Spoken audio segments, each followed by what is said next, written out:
Le pido por favor que me acompañe con su Biblia, Santiago. Continuamos estudiando el libro de Santiago, la epístola de Santiago. Vamos a ir al capítulo 3. Hoy vamos a dedicarnos desde el versículo 13 al versículo 18.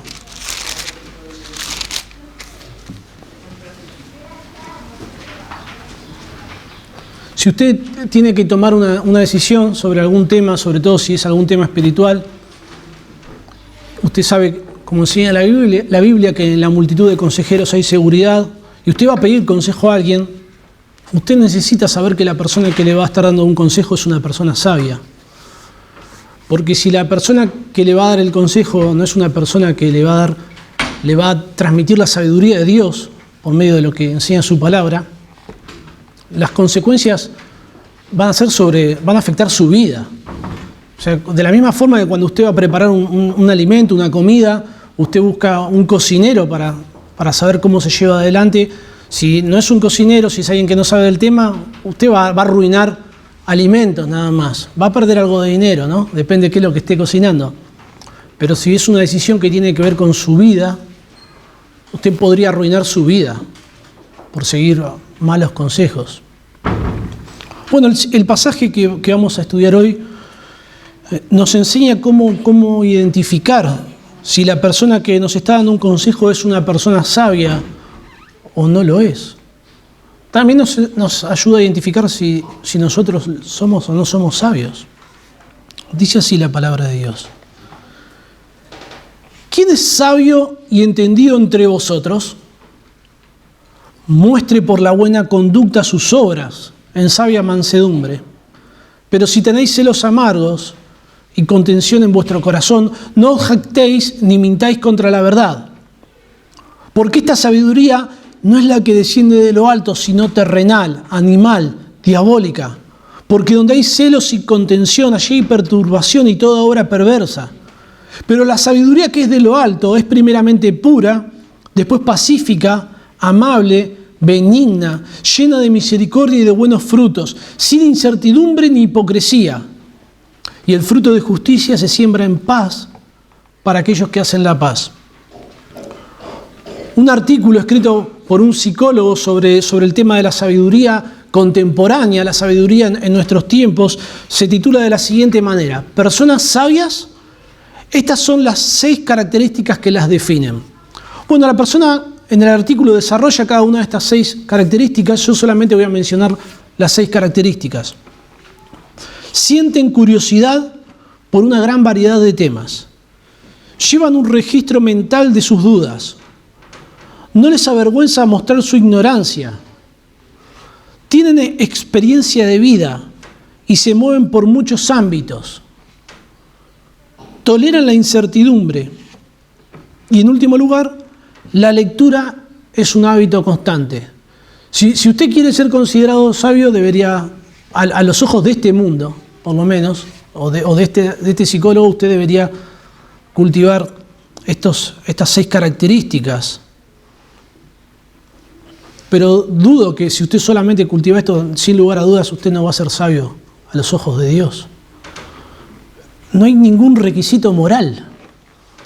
No importa si son buenos padres, si son buenos esposos, ni siquiera importa si se llevan bien con sus padres o con otras personas. Una persona podría calificar en estas características siendo un abusador, un golpeador, un estafador, un violento, y bajo los parámetros de este mundo sería considerado sabio. En nuestro mundo, en el mundo que nos rodea, en la forma en la que el mundo ve la vida, la sabiduría está relacionada con la acumulación del conocimiento. Alguien sabe mucho, conoce mucho de muchos temas, de muchas cosas, y decimos, oh, es un hombre muy sabio. Y en un sentido, probablemente es algo que heredamos del mundo griego en la antigüedad. La sabiduría era algo muy apreciado en el mundo antiguo. Y algunas escuelas filosóficas, cuando buscaban la sabiduría, no lo hacían en relación al conocimiento de lo que realmente es verdadero de manera empírica, ni tampoco lo hacían para buscar la verdad, sino que hay incluso algunas escuelas filosóficas que solo se encargaban de la retórica, de cómo tener argumentos que puedan vencer a un oponente. Entonces lo que hacían era estudiar cómo ganar una discusión, básicamente. De forma particular, esta escuela era llamada por un grupo que se llamaban los sofistas. Sofía, en griego es la palabra sabiduría, y ellos lo que hacían era retórica, argumentos. Usted sabe, ¿no? Cuando alguien gana una pelea, solo porque es más inteligente para enredarnos con un argumento y no porque tenga la razón. Otras escuelas filosóficas buscaban cómo encontrarle la vuelta a la vida, cómo encontrar un propósito en esta vida, pero siempre lo hacían en base a sus observaciones, en base a su razonamiento, a las observaciones en cuanto a cómo se comporta el ser humano. Y cuando había alguien que podía tener respuestas para los dilemas de la vida, quién soy, cuál es mi propósito, para qué existo, por qué hay sufrimiento y diferentes otros temas, bueno, quien tenía argumentos para responder estas preguntas se lo consideraba sabio. Incluso dos filósofos podían tener argumentos diametralmente opuestos y contradictorios y ser considerados sabios. Era muy subjetivo evaluar, ¿no? ¿Quién era realmente sabio? Y esta idea de que la acumulación de conocimiento es sabiduría, penetró tanto en nuestra cultura que de alguna forma también contaminó la iglesia y contaminó el mundo evangélico. Cuando alguien tiene mucho conocimiento, pensamos de que es una persona sabia.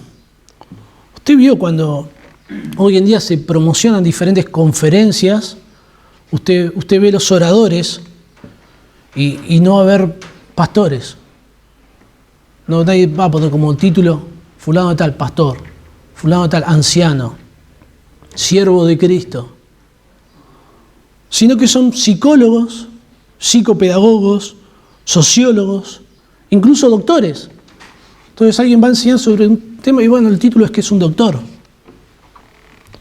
Son personas que han sido formadas bajo los parámetros de la sabiduría de este mundo, y sabiduría que en ocasiones es abiertamente contraria a Dios. Y estas clases de personas son las que hoy están dando consejos a la iglesia, a los creyentes, en nuestros días. En algunas congregaciones, cuando alguien sabe mucho, incluso cuando alguien sabe mucho de las Escrituras, ya sin un título universitario, pero que alguien que conoce mucho de las Escrituras, que lee muchos libros, que conoce sobre muchos temas de la Biblia, a veces los pastores se ven tentados a darle un lugar en el púlpito. Mientras que las Escrituras en 1 Timoteo capítulo 3, cuando habla de los requisitos para los ancianos, habla de personas piadosas, son requisitos morales, son hombres ejemplares, son hombres que deben ser considerados irreprensibles, quienes deben estar guiando al pueblo de Dios. En las Escrituras y bajo los parámetros divinos, la sabiduría no tiene que ver con la acumulación de conocimiento, sino que tiene que ver con qué es lo que hago con el conocimiento que tengo. Para ser sabio, usted no necesita tener una memoria privilegiada, ser una mente brillante, tener un título universitario, ni siquiera necesita tener un máster en teología, sino ser un hombre piadoso en relación al conocimiento que usted tiene de Dios y de su palabra. Y eso es lo que define que usted es alguien sabio. El contexto aquí en Santiago, por lo que venimos estudiando, presenta a hombres que se consideraban o se adjudicaban ser sabios y en realidad no, bajo la revelación de Dios no lo eran. Santiago en su carta exhorta todo el tiempo, usted lee ahí todo el tiempo órdenes, imperativos, porque Santiago nos exhorta a que los creyentes nos conduzcamos como creyentes. debemos conducirnos de una forma tal que sea evidente que somos creyentes. Pero también Santiago presenta cuáles son las evidencias de la fe verdadera. Algunos no se conducen como creyentes y la respuesta que nos da Santiago es que sencillamente no se conducen como creyentes porque no lo son, porque no muestran su fe por sus obras. Santiago enseña que la fe verdadera se manifiesta en buenas obras y que la fe sin obras es muerta. Ustedes recuerdan, lo vimos en el capítulo 2. Luego de esto, Santiago les habla sobre el uso de la lengua y algunos usaban la lengua para poder obtener cierta reputación porque lo que querían era ser considerados maestros. Por eso es que en el capítulo 3, el versículo 1 les dice: hermanos míos, no os hagáis maestros muchos de vosotros sabiendo que recibiremos mayor condenación, y luego habla sobre la lengua. Entonces algunos, por medio de sus palabras, trataban de convencer o de tener algún grupo de discípulos que los siguiera, porque lo que querían era ser maestros, pero no en el sentido de una buena actitud para ministrar a la congregación, sino de una forma orgullosa, para tener la reputación, para ser llamado rabí, para tener los primeros lugares en las cenas y en las sinagogas. Imagínense, esto generaba toda clase de peleas. Imagínense que en la iglesia hay un montón de personas, porque se habla que hay muchos que están queriendo ser maestros, cada uno teniendo su grupo de discípulos como se acostumbraba en aquel entonces. Entonces empezaban ahí toda clase de celos, de peleas, disputas. Y curiosamente pensamos que así se manifiesta la sabiduría, por lo que alguien dice con su lengua. Vemos a alguien que conoce mucho, que enseña muy bien, y decimos: podría pedirle consejo, debería ser nuestro maestro. Y evaluar de esta manera, bajo estos parámetros, es una evaluación incorrecta, es una evaluación errada, es una evaluación carnal, porque estamos evaluando de la misma manera que evalúa el mundo. Y probablemente así se autoevaluaban los maestros en los tiempos de Santiago. Y al proponerse como maestros o como sabios y no serlo, lo que producían era un gran daño en la iglesia. Entonces, Santiago acá lo que hace es identificarlos y nos da instrucción para que se frene esta influencia de estos falsos sabios, de estos falsos maestros. Entonces, ¿cómo podemos saber si somos sabios? ¿Cómo podemos identificar a creyentes sabios? ¿Cómo podemos establecer maestros sabios para que nos ministren, para que nos aconsejen? Bueno, Santiago nos propone que podemos identificar si alguien es verdaderamente sabio. Al hablar de alguien que es verdaderamente sabio, lo que queremos subrayar es que alguien que es sabio bajo los parámetros divinos, alguien que tiene la sabiduría de Dios. Podemos identificar que alguien es realmente sabio, en primer lugar, porque la sabiduría se muestra en la forma de vivir. La sabiduría se demuestra en cómo vivimos y no en lo mucho que conocemos o sabemos. Santiago comienza el versículo 13 diciendo: ¿quién es sabio y entendido entre vosotros? Muestre por la buena conducta sus obras en sabia mansedumbre. No por las palabras, no por los conocimientos, sino por cómo viven. De la misma forma que la fe verdadera se hace evidente por las obras, la verdadera sabiduría también se hace evidente por las obras. Y pregunta Santiago: ¿quién es sabio y entendido entre vosotros? ¿A quién se está dirigiendo Santiago con esta pregunta? ¿Quién puede responder esto? No solamente eran aquellos en ese entonces, sino que de alguna forma nosotros no los podemos preguntar a nosotros mismos. Nosotros podemos considerarnos quizás de esa manera. Difícil. Sin embargo, es claro que Santiago se está dirigiendo a un grupo de personas que se consideraban a sí mismos como sabios y entendidos. Todos los creyentes. Las Escrituras nos llaman a todos los creyentes a ser sabios. En Efesios capítulo 5, versículo 15 dice: mirad pues con diligencia cómo andéis, no como necios, sino como sabios. Ustedes recuerdan allí en Santiago capítulo 1, versículo 5, que ya lo estudiamos, que habla de aquellos que piden sabiduría a Dios, les va a ser dada. En el contexto, los creyentes estaban enfrentando tremendas pruebas y lo que piden es sabiduría de parte de Dios para enfrentar esas pruebas. Ahora, aunque los creyentes somos llamados a conducirnos de manera sabia, aunque Dios nos da sabiduría a aquellos que se las pedimos, es difícil que nos consideremos personas sabias y entendidos. Esta consideración de uno mismo como decir, yo soy... ¿Quién es sabio y entendido? Yo, pastor. Es como totalmente contraria a la ética cristiana, donde debemos considerar a los demás como superiores a uno mismo. Sin lugar a dudas, Santiago tiene conocimiento de lo que sucede, que algunos se consideran sabios, que algunos presumen poseer un conocimiento elevado. Por eso en el versículo 14 les dice, no os jactéis.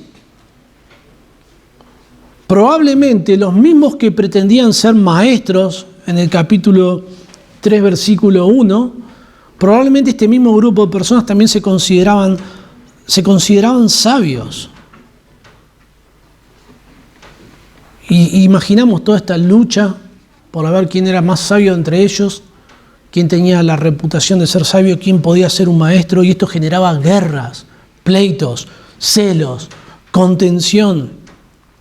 Un comentarista señala que el término maestros, ustedes recuerdan ahí cuando se menciona, como decíamos recién en el versículo 1 del capítulo 3, que pretendían ser maestros, el término es didáscalos, y el término sabio, que es sofos, eran categorías coincidentes. Un maestro era un sabio.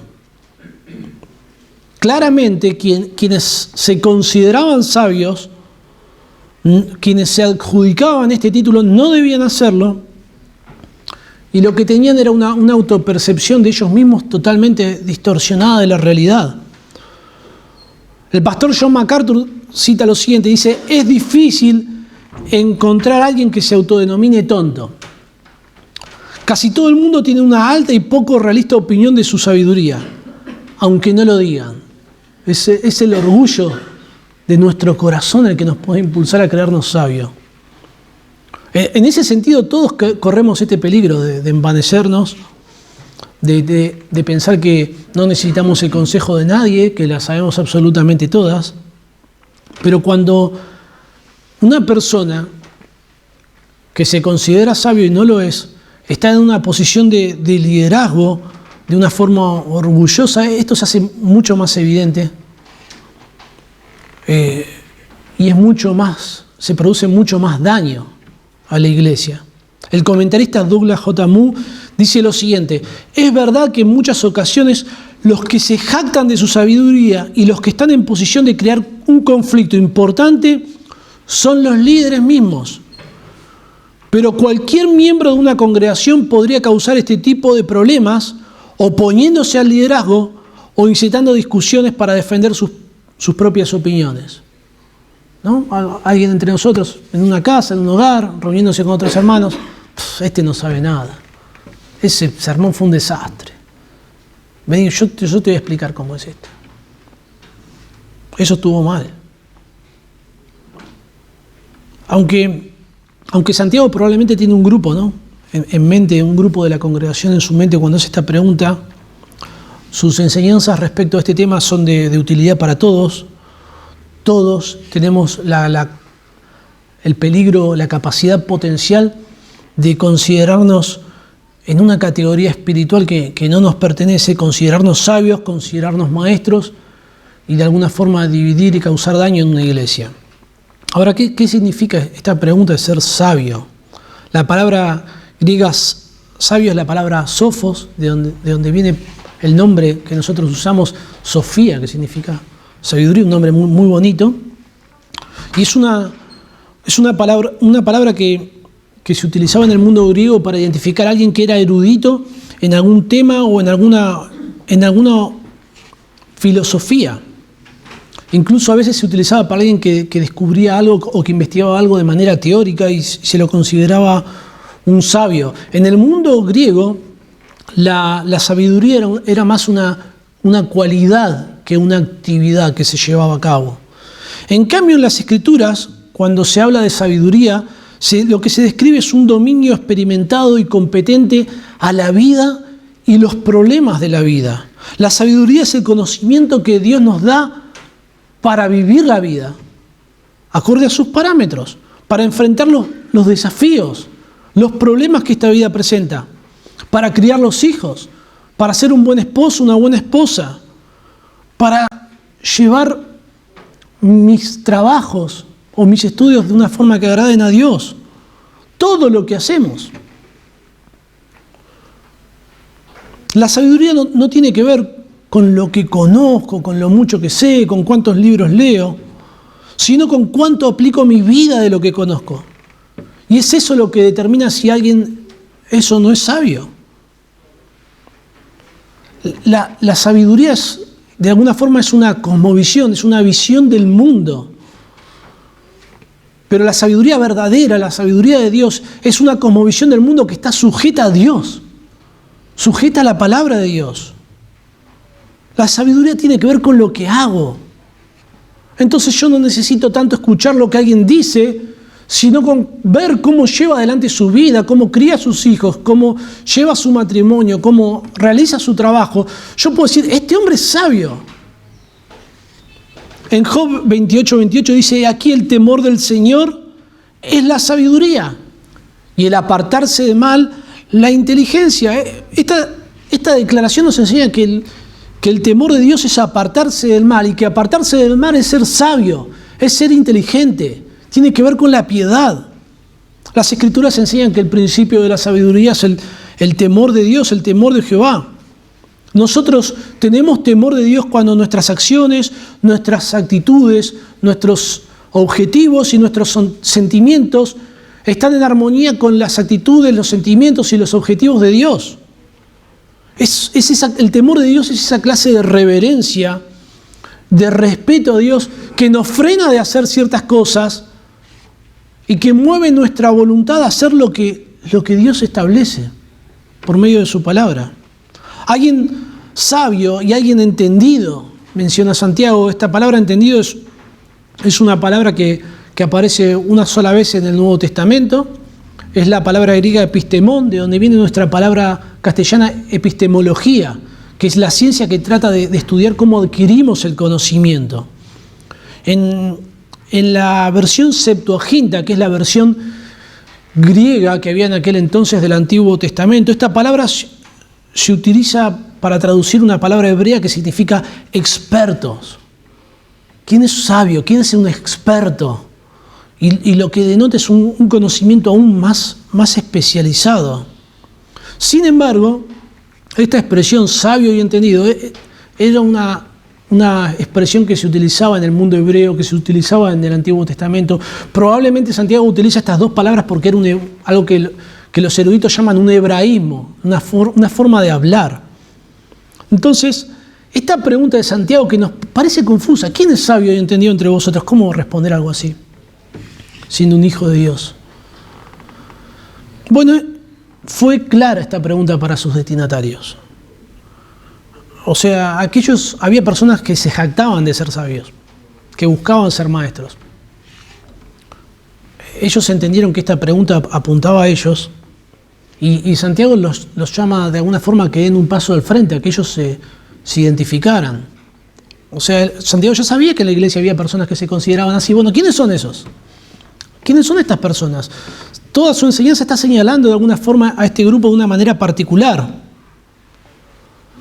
Entonces, quienes se arrogan esta sabiduría son expuestos a una prueba, ya que la sabiduría se demuestra en la forma de vida. Muestre por su buena conducta sus obras en sabia mansedumbre. La palabra muestre es un imperativo, es una orden. Santiago les ordena a que demuestren su sabiduría. Es la misma raíz que se encuentra en Santiago 2:18 cuando dice, muéstrame tu fe sin tus obras y yo te la mostraré por mis obras.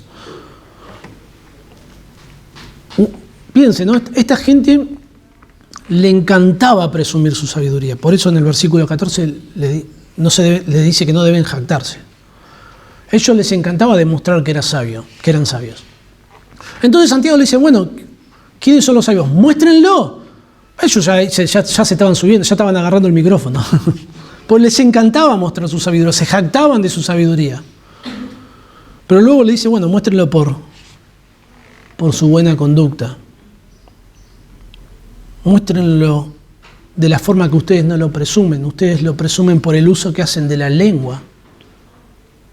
Pero lo deben mostrar por la conducta. Muestre por su buena conducta. Esta palabra conducta describe el comportamiento. Pero no solamente eso, describe un estilo de vida.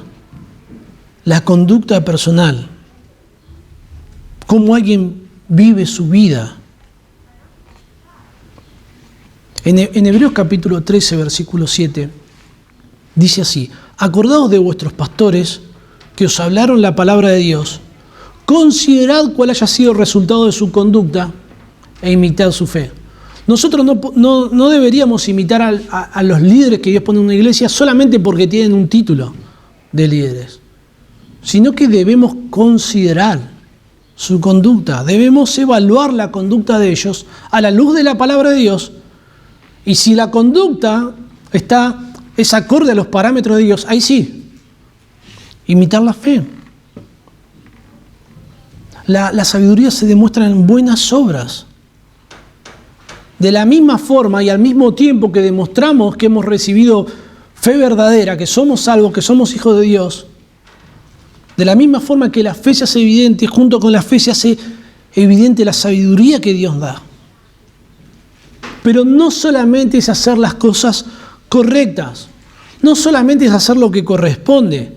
Hasta el hombre más impío puede hacer lo que corresponde o lo que es justo. Sino que Santiago va ahora al corazón del problema. Dice que lo debe mostrar por su conducta en buenas obras en sabia mansedumbre. El corazón del problema es el corazón. Yo puedo de pronto hacer algo correcto y hacerlo con un orgullo, con una bronca, con un resentimiento, con una falta de convicción, de una forma que desagrada totalmente a Dios. Usted vio a los chicos, ¿no? Cuando uno les dice que tiene que hacer algo, y bueno, te dice, y va y lo hace, y usted podría decir, oh, qué sabio, no, mira su corazón, se hace evidente su corazón cómo lo está haciendo, en la actitud.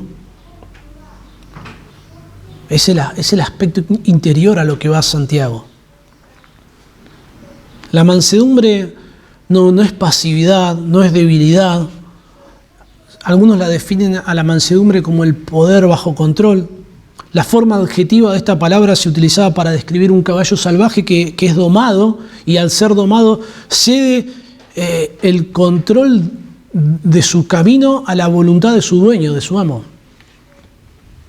La mansedumbre se refleja cuando cedemos el control de nuestra vida a Dios, que es nuestro dueño. Las Escrituras enseñan que Dios, cuando salva a una persona, viene a ser morada a su vida el Espíritu Santo, y el Espíritu Santo, por medio de la palabra de Dios, produce fruto en su vida, y este fruto tiene diferentes características, y una de esas características es la mansedumbre.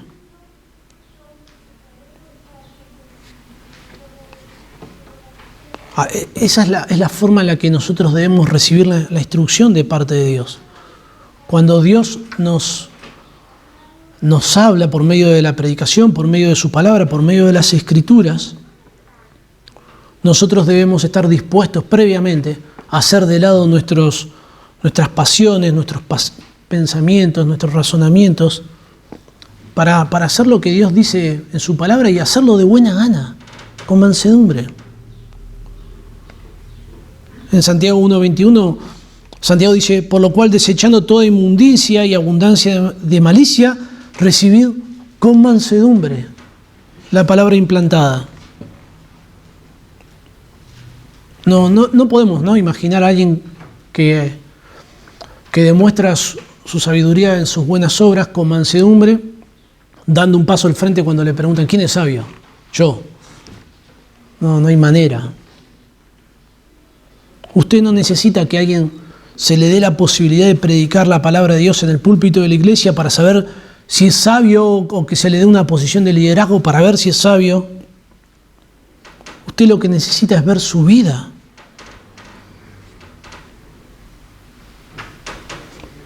Imagínese el contexto que estaba sucediendo aquí, era algo espantoso. Cada uno de los sabios buscando su grupo de seguidores. Es muy parecido a lo que vemos hoy en las redes sociales. Y entonces tratando de buscar a ver cada vez tener más seguidores, más personas que lo sigan. Y haciéndolo no para edificar la iglesia, sino solamente para tener una reputación, para alimentar su ego, su orgullo. Y sucediendo esto en medio de la iglesia. Y por otro lado, hombres piadosos que Dios levantó en la iglesia, siguiendo el control de sus vidas a Dios, viviendo una vida acorde a los parámetros de Dios, de una forma humilde, en silencio, y presentando un ejemplo claro para que los destinatarios de Santiago, cuando leían esto, pusieran su mirada en esos hombres. Se iban a dar cuenta, no, los sabios no son estos hombres, son estos otros hombres que muestran por su vida su sabiduría en sabia mansedumbre. La sabiduría es, de una manera, es una virtud que se predica en el púlpito de la vida de cada uno de nosotros. Es cómo vivimos. Entonces podemos identificar si alguien es verdaderamente sabio, porque la sabiduría se muestra por la forma de vivir, pero también podemos identificar la falsa sabiduría, porque la falsa sabiduría se hace evidente en aquellos que la practican. El versículo 14 dice así: pero si tenéis celos amargos y contención en vuestro corazón, no os jactéis, ni mintáis contra la verdad. Porque esta sabiduría no es la que desciende de lo alto, sino terrenal, animal, diabólica. Porque donde hay celos y contención, allí hay perturbación y toda obra perversa.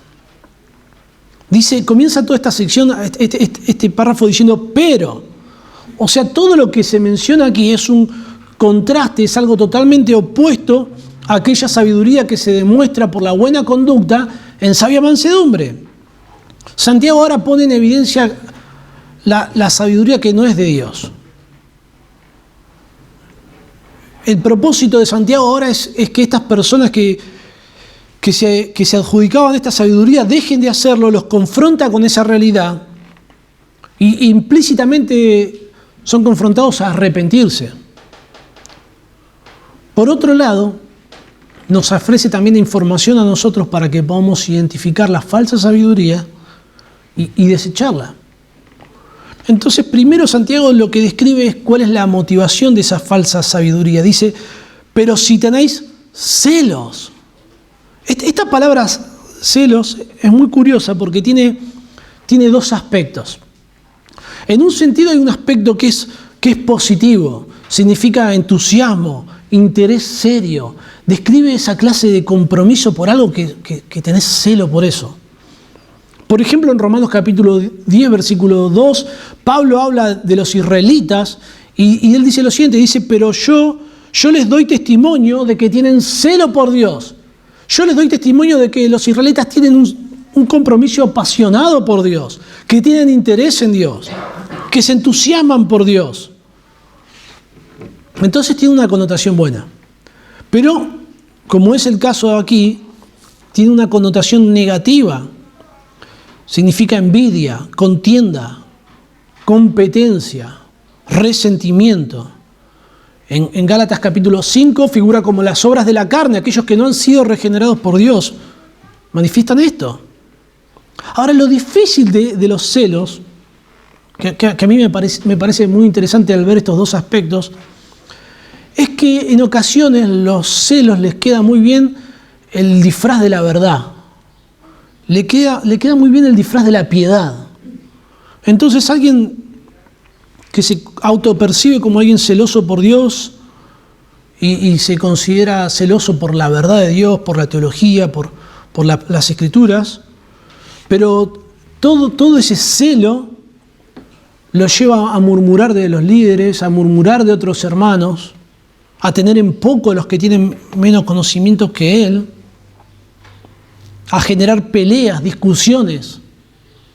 todo el tiempo, promoviendo división en medio de la iglesia, y es ahí donde uno se da cuenta, este celo no es el celo que agrada a Dios, es un celo amargo, como lo describe Santiago.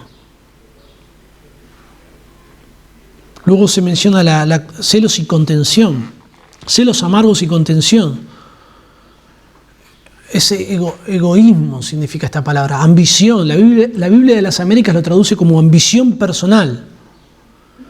Aristóteles, el filósofo Aristóteles, utiliza esta palabra para describir a alguien que busca de una manera egoísta ocupar un cargo político. Ya conocemos un montón de eso, ¿no? Alguien que busca un cargo político solamente por ambiciones personales. Es una obra de la carne. No describe para nada la conducta de un creyente, sino la conducta de un falso maestro. Y estos celos amargos están en el corazón. Si tenéis celos amargos y contención en vuestro corazón, todas estas peleas, todas estas disputas, solamente eran una evidencia de un problema aún mayor, que era el corazón de ellos. El corazón es descrito en las Escrituras como el asiento de las emociones, los pensamientos, nuestra mente, todo nuestro ser, todo lo que somos, está en nuestro corazón. Y como somos pecadores, es allí de donde surge el pecado. Ustedes recuerdan al Señor Jesucristo, allí en Marcos capítulo 7, dice, porque de dentro del corazón de los hombres salen los malos pensamientos, los adulterios, las fornicaciones, los homicidios, los hurtos, las avaricias, las maldades, el engaño, la lascivia, la envidia, la maledicencia, la soberbia, la insensatez. El problema del hombre está en su corazón. Quien sostiene esta falsa sabiduría refleja que tiene un problema aún mayor que la falsa sabiduría, que está en su corazón. Y es solo Jesucristo quien puede transformar el corazón. Es solo Jesucristo quien puede redimirnos, quien puede hacer de nosotros una nueva criatura.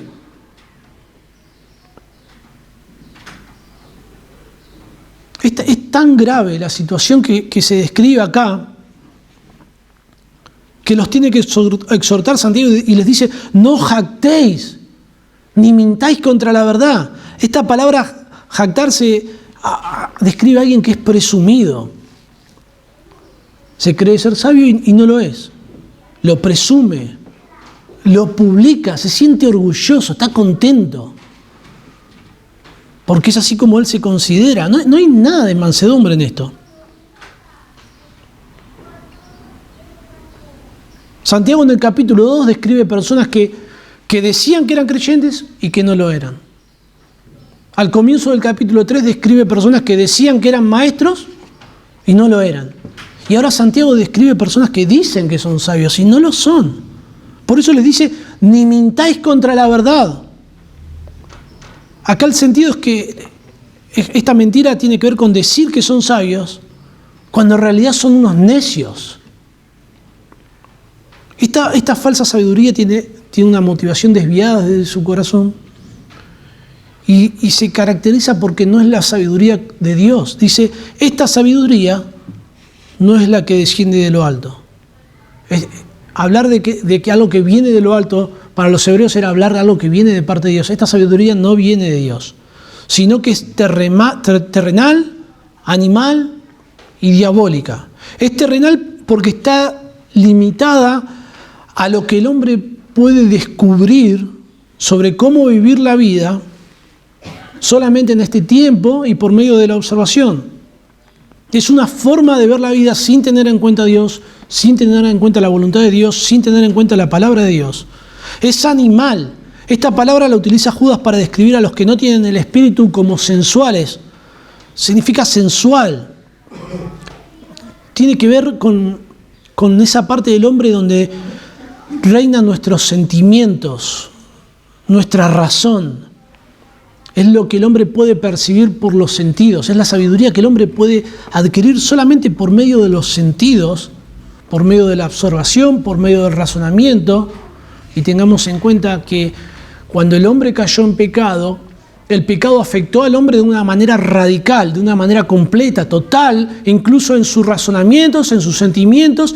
Entonces todas las observaciones que el hombre puede hacer y que puede organizar están contaminadas por la caída del hombre. Y por último, es descrita esta sabiduría como diabólica. Aunque el ser humano cree que esta sabiduría está originada por su capacidad de razonamiento, las Escrituras dicen no.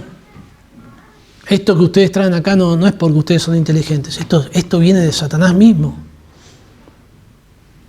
Las Escrituras señalan que la mentira y el error vienen de parte de Satanás. En 1 Timoteo capítulo 4, versículo 1, cuando Pablo describe a aquellos que abandonan la fe, dice lo siguiente: escuchando a espíritus engañadores y doctrinas de demonios. Pablo no está diciendo que ellos escucharon espíritus, que fueron demonios los que se presentaron de una forma extraordinaria y les enseñaron, sino que los escucharon por medio de los falsos maestros. El Señor Jesucristo describe a Satanás como mentiroso y padre de mentira. Toda mentira tiene su origen en Satanás.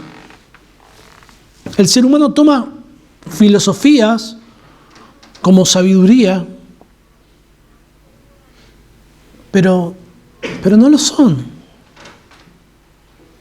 No lo son. Casi que es una religión para poder resolver los conflictos espirituales que el ser humano tiene, pero sin Dios. Sin tener en cuenta a Dios, sin tener en cuenta la voluntad de Dios, sin tener en cuenta la palabra de Dios. Incluso se puede nombrar a Dios, se puede usar la Biblia, y cuando uno analiza el consejo se da cuenta que es totalmente opuesto a lo que Dios enseña en su palabra. ¿Y cuál es el resultado de esta sabiduría? Dice, porque donde hay celos sin contención, allí hay perturbación y toda obra perversa. La Biblia de las Américas traduce esto como porque donde hay celos y ambición personal, allí hay confusión y toda cosa mala. Comienza hablando de los celos sin contención y termina, ¿no?, por ese lado. La palabra perturbación describe confusión, desorden, rebeldía, sedición. Toda obra perversa. Son todas obras despreciables, en el sentido de que carecen de valor espiritual para con Dios. Buscan ser llamados maestros, se creen sabios, creen que son los guías espirituales, pero lo hacen de una forma orgullosa, de una forma ambiciosa, que surge de un corazón que no es regenerado, de malas motivaciones. Imagínense, ¿qué puede salir de bueno de eso? Nada, toda obra perversa. Nada bueno surge de la sabiduría de este mundo. Esta sabiduría puede llenar iglesias, puede tener miles de seguidores, pero carece de valor espiritual para con Dios. No puede agradar a Dios, no puede convertir el alma, no puede guiar a las personas al Dios verdadero. Algo que me llama mucho la atención, que Santiago no define la sabiduría mundana o la sabiduría humana por el contenido. No lo define por el contenido. Claro, porque la sabiduría humana va todo el tiempo, es tan dinámica, como no es verdad objetiva, verdad absoluta, como sí lo es la palabra de Dios, va todo el tiempo cambiando, todo el tiempo va mutando, va cambiando la forma, se va disfrazando de diferentes maneras. Entonces lo que hace Santiago es definir esta sabiduría por sus características y el resultado, por lo que produce. Todas cosas pecaminosas. Solo las Escrituras pueden producir santidad en una persona. El Señor Jesucristo dijo, santifícalos en tu verdad, tu palabra es verdad. El error lo que hace es alejar a las personas de Dios y arrojarlas al pecado. En 1 Timoteo capítulo 6, versículo 3, Pablo dice, si alguno enseña otra cosa y no se conforma a las sanas palabras de nuestro Señor Jesucristo y a la doctrina que es conforme a la piedad, está envanecido, nada sabe y delira acerca de cuestiones y contiendas de palabras de las cuales nacen envidias, pleitos, blasfemias, malas sospechas, disputas necias de hombres corruptos de entendimiento y privados de la verdad, que toman la piedad como fuente de ganancia. Apártate de los tales. Ese consejo que le da a Timoteo. No hay manera. No hay nada. No hay nada. No necesitamos la sabiduría de este mundo. No hay nada bueno que pueda traer la sabiduría de este mundo a nosotros. Lo único que necesitamos es la sabiduría de Dios, la sabiduría de su palabra.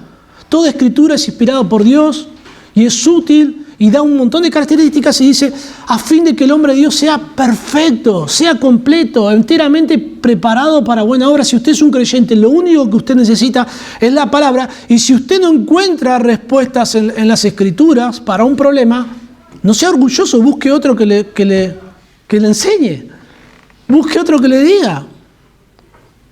A veces como que nos decimos esto, no encuentro cómo resolver este asunto. Y lo que nos cuesta de pronto es humillarnos, porque yo se los digo porque me ha pasado un montón de veces, humillarnos y ir a otra persona que tiene más sabiduría, que tiene más conocimiento que nosotros, y decirle, oh, por favor, te pido que me ayudes, tengo un problema, no lo puedo resolver. Podemos identificar si alguien es verdaderamente sabio porque la sabiduría se demuestra en nuestra forma de vida. La falsa sabiduría se hace evidente en aquellos que la practican. Y por último, la sabiduría de Dios también se hace evidente en quien las practica. Versículo 17 dice así, pero la sabiduría que es de lo alto es primeramente pura, después pacífica, amable, benigna, llena de misericordia y de buenos frutos, sin incertidumbre ni hipocresía, y el fruto de justicia se siembra en paz para aquellos que hacen la paz. Santiago hace acá un contraste total con la falsa sabiduría. No solamente hay que identificar la falsa sabiduría, sino que también nos enseña cómo identificar la verdadera sabiduría, la sabiduría de Dios. También nos enseñan cómo nos debe caracterizar a los creyentes que hemos recibido sabiduría de Dios, cómo se hace evidente la sabiduría en medio nuestro. Dice la sabiduría que es de lo alto, que viene de Dios. En el capítulo 1 se describe de Santiago se describe un contexto donde habían diversas pruebas. Imagínense cómo enfrentar esas situaciones que se estaban presentando, que tenían su gravedad, y les dice Santiago, si alguno tiene falta de sabiduría, pídala a Dios, el cual da a todos abundantemente y sin reproche, y le será dada. Esta petición del versículo 5 del capítulo 1 es llevada a cabo por verdaderos creyentes. El versículo 6 dice, pero pida con fe, no dudando nada. El versículo 7 dice, no piense pues quien tal haga, quien pedirle a Dios como dudando, como probando, a ver, quizás sea verdad esto, que recibirá cosa alguna de Dios. Dios requiere que quienes se acercan a Él lo hagan con confianza, lo hagan con fe, en absoluta dependencia de Dios.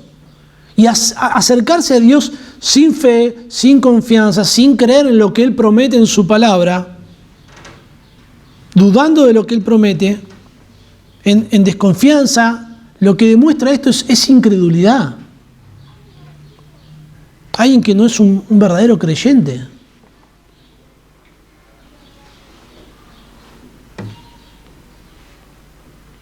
La sabiduría, como venimos hablando, tiene que ver con lo que hacemos, con cuáles son nuestros actos.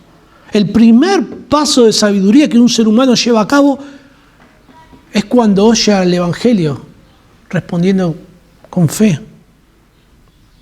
El Señor Jesús en Mateo capítulo 7, luego de enseñar el Evangelio como la puerta estrecha y como el camino angosto que lleva a la vida, en el versículo 24 dice así, cualquiera pues que oye estas palabras, hablando en cuanto al Evangelio, y las hace, no solamente oír, no solamente conocer el Evangelio, sino recibirlo, hacerlo, le compararé a un hombre prudente. aunque es otra palabra griega, no es la palabra griega sofos, pero es una palabra que es sinónimo de sabiduría.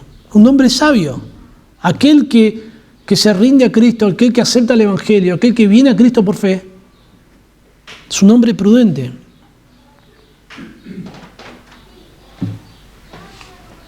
Es interesante que toda esta descripción que hace Santiago de la sabiduría de Dios es similar a cómo Pablo describe el fruto del Espíritu Santo en Gálatas capítulo 5. No hay manera que alguien obtenga la sabiduría que viene de lo alto si no tiene una relación personal con Jesucristo. No hay forma. Si usted no se rinde a Cristo, si usted no se humilla, no reconoce su incapacidad con su vida, su incapacidad para llegar a Dios, y no confía en que Jesucristo es el único que le puede llevar a Dios, el único que le puede justificar, no hay forma que usted reciba sabiduría para su vida de parte de Dios. La sabiduría de parte de Dios está motivada por la pureza. Dice que es primeramente, ante todo, por sobre todas las cosas, pura. Juan capítulo 3, versículo 3 dice, y todo aquel que tiene esta esperanza, está hablando de la manifestación futura del Señor Jesucristo y de nosotros que seremos semejantes a Él, todo aquel que tiene esta esperanza dice que se purifica a sí mismo, así como Él es puro.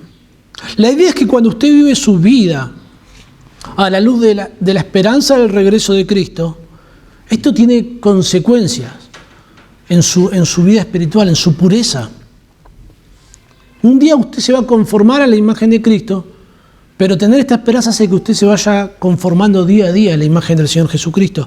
Bueno, la sabiduría que desciende de lo alto nos hace menos como nosotros y nos hace más como Cristo. Es Jesucristo quien nos motiva a conducirnos sabiamente, y no nuestros deseos, no nuestros sentimientos o los razonamientos de este mundo. Las 7 cualidades que ahora describe a continuación Santiago son manifestaciones de la pureza. Por eso dice, es primeramente pura, y luego dice después, es pacífica. Significa que no ocasiona conflicto, es amable. Eso es lo que se espera de un pastor. En 1 Timoteo capítulo 3, cuando están los requisitos para los pastores, se describe estas palabras. Pero no solamente es lo que se espera de los pastores, es lo que se espera de cada creyente. En Filipenses 4:5 dice, vuestra gentileza, que es esa palabra amable, sea conocida de todos los hombres.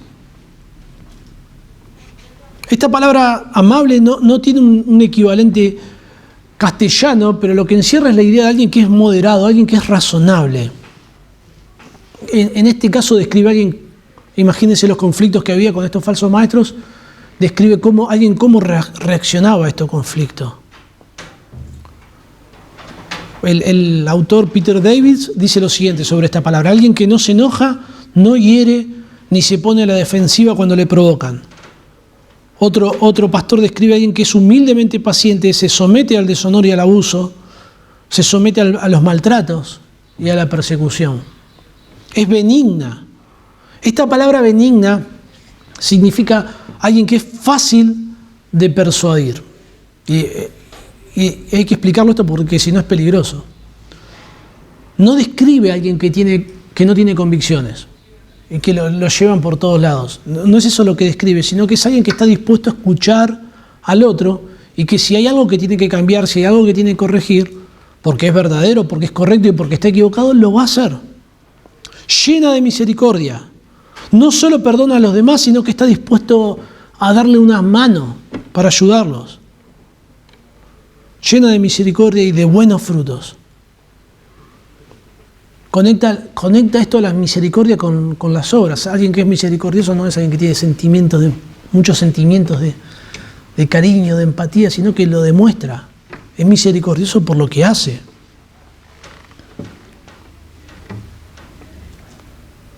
Sin incertidumbre. Esta palabra solo aparece aquí en el Nuevo Testamento. Literalmente significa alguien que no se parte, que no se divide. Describe, ¿recuerdan cuando hablamos sobre el favoritismo? Bueno, lo que describe es alguien que no practica el favoritismo, no discrimina a las personas. los trata a todos de manera igual, sin hipocresía. La fe verdadera, la fe salvadora es sin hipocresía. En 1 Timoteo capítulo 1, versículo 5, Pablo dice que sus órdenes vienen de una fe no fingida. Cuando se habla de la fe de Timoteo, en 2 Timoteo, se habla de una fe no fingida. La hipocresía es el pecado que más condenó el Señor Jesucristo en el Nuevo Testamento. Y casi siempre dirigida a los falsos maestros. Santiago les dice, ustedes son hipócritas porque ustedes mienten contra la verdad, dicen que son sabios y no lo son. ¿Y cuál es el resultado de la sabiduría de parte de Dios? Dice el versículo 18 que el fruto de justicia se siembra en paz para aquellos que hacen la paz. El fruto de la sabiduría de Dios es la justicia. Santiago relaciona en esta última frase la sabiduría, la verdadera sabiduría, la justicia verdadera y la paz. La sabiduría de Dios se hace evidente por una conducta justa y el resultado de esto es paz entre los creyentes. Isaías 32:7 dice, el efecto de la justicia será paz y la labor de la justicia, reposo y seguridad para siempre. Mientras los falsos sabios contienden, pelean, discuten, perturban la paz, los verdaderos sabios hacen todo lo contrario y lo que promueven es la paz. Esta es la conclusión de Santiago y lo que hace es subrayar de qué manera se lleva a cabo la sabiduría de parte de Dios, de qué manera se vive una vida justa, se siembra en paz por aquellos que hacen la paz.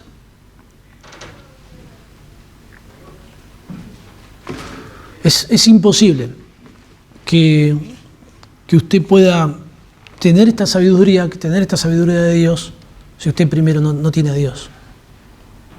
No hay forma, no hay manera. Si su vida es un caos por malas decisiones que ha tomado, lo primero que usted necesita no es el gran consejo, el consejo más sabio, el primer consejo, el único consejo que usted necesita en este momento es el Evangelio. Es Jesucristo, es arrepentirse de sus pecados y venir a Jesucristo por fe. Solo de esa manera Dios le puede dar sabiduría para vivir en este mundo la vida que Él tiene para sus hijos. Y la sabiduría que Él tiene para nosotros no la vamos a encontrar en nuestros sentimientos, en nuestros pensamientos, en nuestras emociones, la encontramos en Dios, en su palabra, en su revelación. Esto de alguna forma requiere nuestro esfuerzo, nuestra dedicación a la lectura, al estudio de las Escrituras. Porque, claro, la sabiduría tiene que ver con lo que hacemos, pero tiene que ver con lo que hacemos con el conocimiento que tenemos. Si no hay ningún conocimiento, no hay nada que hacer. Entonces, sí el conocimiento tiene un lugar, sí el conocimiento tiene una importancia, pero siempre y cuando ese conocimiento es para buscar sabiduría de parte de Dios, para buscar obedecer lo que Dios manda, de una forma, como describe aquí Santiago, con mansedumbre. Oremos. Señor, Padre, queremos venir a ti agradecidos por Jesucristo, sabiduría de Dios. Señor, queremos venir a ti arrepentidos por tratar de resolver conflictos y problemas en nuestra vida sin buscar tu dirección, sin buscar tu palabra, sin detenernos, Señor, a ver qué es lo que tú ordenas, lo que tú quieres, sin ceder nuestra voluntad, nuestro orgullo, Señor, y rendirnos a ti. Señor, rogarte para que nos des esa mansedumbre por medio de tu Santo Espíritu obrando en nosotros, para hacer un lado nuestro orgullo, Señor, y someternos a lo que tú tienes para nosotros. Señor, que confiemos aún más en ti, en tu palabra, Señor, que lo que tú tienes es lo que nosotros necesitamos, Señor, en nuestra vida. Señor, danos esa humildad. Y Padre, también agradecerte, Señor, por aquellas personas que tú pones a nuestro alrededor, aquellos hermanos, Señor, que con su sabiduría nos ministran y también nos hacen más sabios, Señor. Te damos gracias por eso, Señor, en el nombre del Señor Jesús. Amén.